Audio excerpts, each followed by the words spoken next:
Okay, now let's do something a little different. I emptied out my 1 liter container, so it's empty. I'm going to take this amount of water, 79.4 milliliters, and I'm going to pour it in here.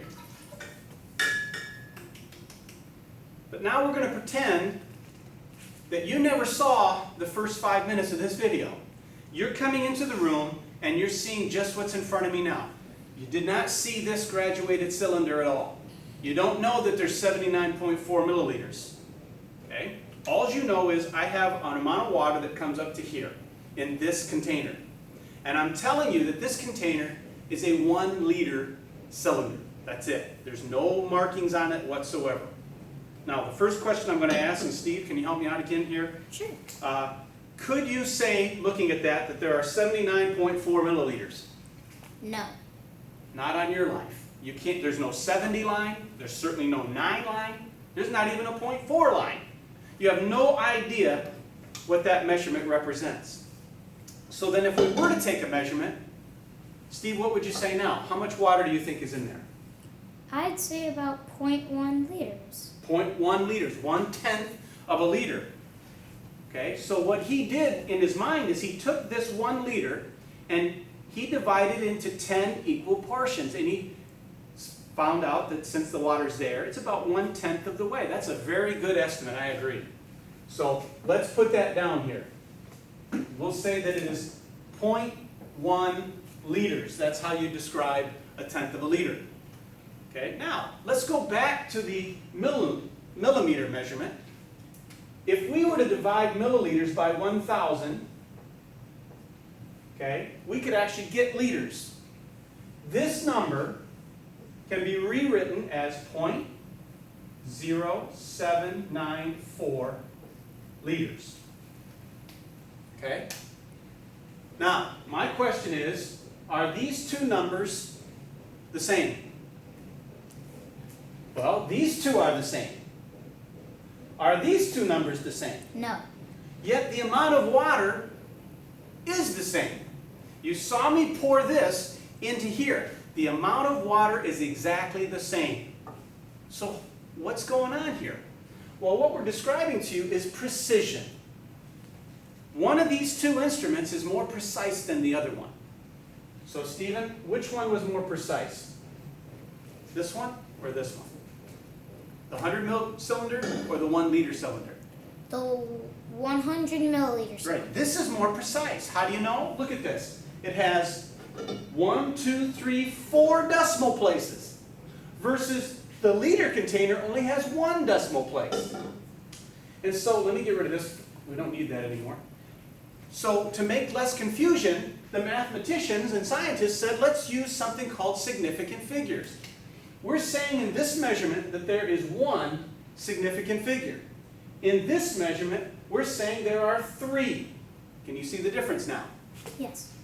This measurement, the 0.0794, is more precise than the 0.1 liters. It has more significant figures. Okay? So that's one reason we come up with this.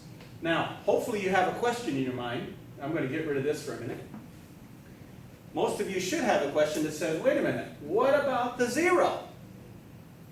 Is the 0 significant? Obviously, I didn't count it. I only counted 3 significant figures. 1, 2, 3. What's wrong with that 0? Steve? Well, it's a placeholder. It's a placeholder. Okay? A placeholder is needed to keep place, to make the number valid. But it is not part of the measurement. So let me show you what I mean. Give you one more example. We all can relate to money. So let me write 4 money numbers down. We have $100. We have $100. We have $100. And we have $100. So here's my question. Are these the same amount? Steve? Yes and no. Yes and no. That's a good answer. So when it comes to amount, they're all $100. But again, I'll ask you, Steve, and I'm putting Steve on the spot here. What's the difference between these numbers? The difference between these numbers is that you're adding either a decimal number. Very good. See the decimal here? A decimal here, and a decimal here. If we were now to describe this measurements using significant figures, this might surprise you. This one only has 1. This one has 3. This one has 4, and this one has 5. And you say, what? No, it makes sense. The zeros here are placeholders. It would be no different than if I reach in my wallet, and I wish I had one of these, so I'm going to pretend that this is a $100 bill. How many $100 bills do I have, Steve? 1. 1. See that?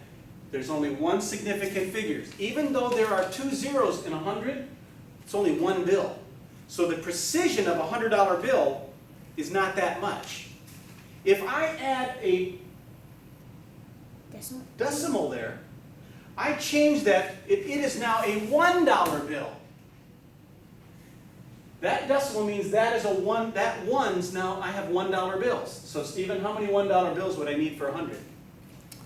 You would need 100 Yeah, $1 bills. I would need to dish out 100 $1 bills now. You can see that that's very different than one $100 bill. Which one's more precise, Steve? I'd say This one or this number 1. Yeah. Number 100, right? Right. You see how the $1 bill is much more precise than the $100 bill. But who wants to carry a wad of $1 bills in your pocket like that?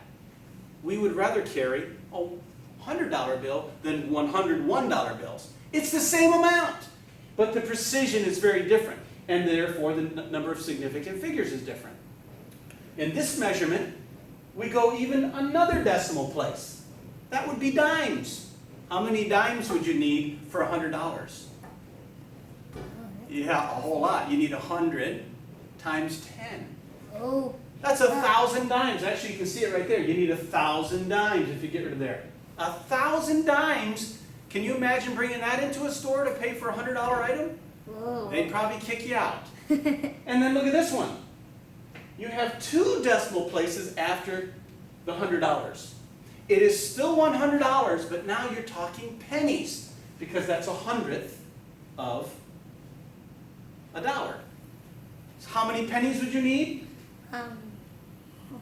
10,000. That's a wheelbarrow. You got a wheelbarrow bringing it to the store to buy a $100 item. For sure, they'll tell you, get out. We're not taking 100 or 10,000 pennies. So what we're saying here is significant figures tell us about precision of measurement. It's no longer just about numbers. It's about measurements. And we want to be precise, and we also want to know which tool tells us what. This tool can only give us tenths of a liter. However, this tool can give us milliliters and even tenths of a milliliter. That's a whole lot less than this. That's 1/10,000th of a liter, just like we showed with the money.